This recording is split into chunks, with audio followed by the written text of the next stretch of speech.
We had this ride or die mentality where, oh, I need a ride or die chick. She got to go through me when I have an outside baby. She got to stay with me when I have a mistress. She got to stay with me through all this. There's got to be a limit to it. So let's talk about specifically, how does music and media affect the mental health of the Black community, especially with these relationships? I feel like, did you read my dissertation? No, I did not.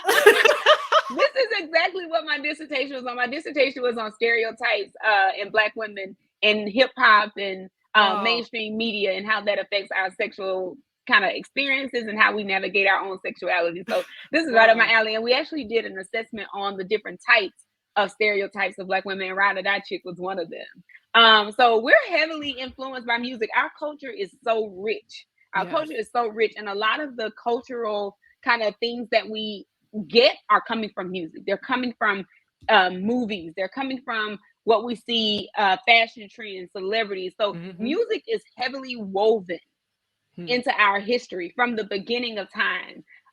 So we can't act like we're not being influenced by music. It is who we are. We're just as influenced by music as we are by food. And Hello. it's who we are. And so those Mm-hmm. messages that we are receiving in music when we are consuming music dictates our personalities. It dictates how the narratives that we have about ourselves. It dictates how we engage in relationship with others and ourselves. And it Yes. dictates our mood. It really Mm. does dictate our mood. I can't tell you how many people kind of engage in these fantasies about what their relationship should look like based on a music Mm. video or a song. And so we're depressed and we're sad and we're anxious if our relationships and love lives don't look like what's depicted in the song.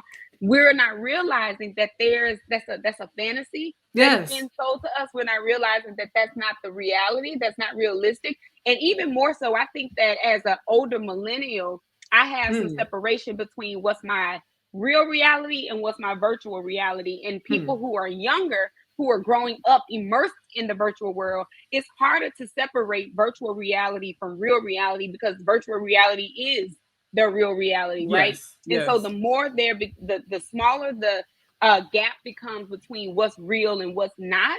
For these generations to come, it's going to be harder for people to regulate their emotions and settle themselves, because it's going to be heavily rooted in a virtual world that really doesn't really exist, and that that's all made up. Thank you. So Thank you. our mood is heavily influenced. Have you ever gone down your timeline and wondered why your mood changed? Mm. Because of the things that you are consuming. So if we're consuming music, if we're consuming media, then that is going to influence the way that we regulate ourselves. And so we have to be on top of that, and we have to be really mindful of that, because it can heavily influence us. Yes, it can. You're saying you're part of the millennials. I'm a part of Gen Z. Made the cutoff. I'm Mhm. 24, about to be 25, and I'm saying that, like you said, there's a small gap between what's virtual and what's real, and that's the sad part Mhm. about it. It's like we got to understand that we're being brainwashed. We have to compete against everybody that we see on our timelines, and we Yeah. shouldn't have to do that. We got to be ourselves. We try to be all these people. They don't care anything about us, and the thing is, it's like we don't know who we are.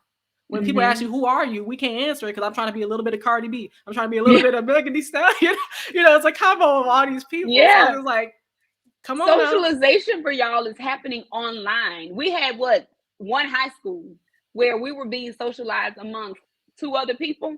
Now y'all Right. are being socialized amongst 2 billion more people at a time. And that's a lot of pressure. And it's a lot to try to figure out your identity when you have that much influence and access to that many people at one Yes. time. It's hard to figure out who you are when you're doubtful of yourself and you aren't quite sure and you have some questions, and Hmm. everybody is just telling you what you should do, versus kind of like you just had your high school, and when that cut off, you went home, you saw them again at the football game.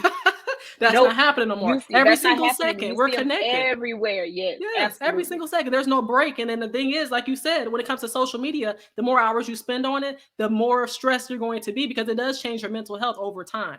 You can't be on it more than X amount of minutes per day or however long. So it's That's right. really, you got to balance it out.